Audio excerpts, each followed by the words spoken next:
大家好，我是夏妈。过年家里面孩子比较喜欢吃的曲奇饼干，我还是交给了丹香的海盐不甜曲奇，他们家真的很好吃，而且现在是49有5袋，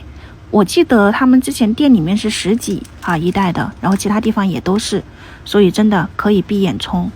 你如果吃过，那你就挑自己喜欢的口味，没有吃过，我们家就是喜欢这个原味的，然后他们喜欢吃巧克力的，还有我自己喜欢偏爱一点这种咖啡味道的，还有一个口味是抹茶味道的，你按照自己的喜欢来，然后配料看一下。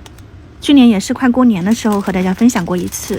我看大家都还挺喜欢的。它这一包是100克，拆开里面是2小盒，一盒里面打开是5个曲奇饼干，那这么5袋下来就有50个。我自己真的备了好多，我放到那个抽屉里面，我把它收起来的，不然他们就真的会吃光。那为什么提前跟你们分享一下呢？主要是我周末要去广东那边了，你们先试一下味道，看看喜欢哪一个如果还有你就赶紧拍，如果没有了那真的是没有办法，因为这个他也没有给我多少。咖啡味还有巧克力的、原味的、抹茶的都好吃。为什么喜欢它？真的是不甜腻，就入口一抿就化，然后这种纯正的黄油香特别的好吃，轻轻一捻酥的料渣。其他的我也吃过，还是它比较安我心水，如果你们喜欢的话呢，就可以去尝试一下啊。今天的饼干分享给你们，拜拜。